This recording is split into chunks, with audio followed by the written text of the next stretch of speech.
Kozhikode ബാലുശ്ശേരിയിൽ delivery ബോയിയെ തടഞ്ഞു നിർത്തിയ ശേഷം ബൈക്കിന് തീയിട്ട് മദ്യപ സംഘം.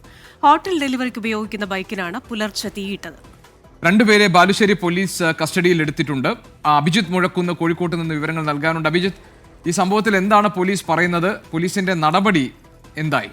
ഗോപി, ഇന്ന് പുലർച്ചെ 2 മണിയോടടുപ്പിച്ച് ബാലുശ്ശേരി പുതിയകാവിൽ വെച്ചാണ് ഈ സംഭവം ഉണ്ടാകുന്നത്.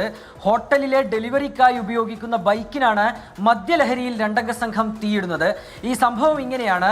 ഈ ഹോട്ടലിൽ നിന്ന് ഭക്ഷണം ഡെലിവർ ചെയ്തതിന് ശേഷം മടങ്ങുകയായിരുന്നു ഈ ഡെലിവറി ബോയ്. അതിനിടയിൽ പുതിയകാവിൽ വെച്ച് 2 അംഗ സംഘം ഈ യുവാവിനെ തടഞ്ഞു നിർത്തി. ഇനി മുന്നോട്ട് പോകാൻ കഴിയില്ല എന്നിവർ പറഞ്ഞു. പക്ഷേ ഈ യുവാവ് തനിക്ക് പോകണം എന്ന കാര്യം ഇവരെ അറിയിച്ചു. പക്ഷേ മദ്യലഹരിയിലായിരുന്ന ഈ സംഘം ഇയാളെ പോകാൻ അനുവദിച്ചില്ല. തുടർന്നാണ് ഈ യുവാവ് ബൈക്കിൽ നിന്നിറങ്ങി ബാലുശ്ശേരി പോലീസ് സ്റ്റേഷനിലെത്തി പരാതി നൽകിയത്. തൻ്റെ ബൈക്ക് ഇങ്ങനെ തടഞ്ഞു വെച്ചിട്ടാണുള്ളത് എന്ന് പോലീസിനെ അറിയിച്ചു. പിന്നീട് പോലീസ് അയാളോട് തിരികെ നിങ്ങൾ ചെന്നോളൂ, ഞങ്ങൾ പുറകെ വരാമെന്ന് പറഞ്ഞു. പക്ഷേ ഈ യുവാവ് തിരികെ ഈ പുതിയകാവിലേക്ക് എത്തുമ്പോഴേക്കും ഈ ബൈക്കിന് ഈ സംഘം തീയിട്ടുണ്ടായിരുന്നു. ഏതായാലും ഈ പരാതിയിൽ പറയുന്നത് ഇവർ മദ്യലഹരിയിലായിരുന്നു. മദ്യലഹരിയിലാണ് ഈ രീതിയിലുള്ള അതിക്രമം കാണിച്ചത് എന്നാണ്.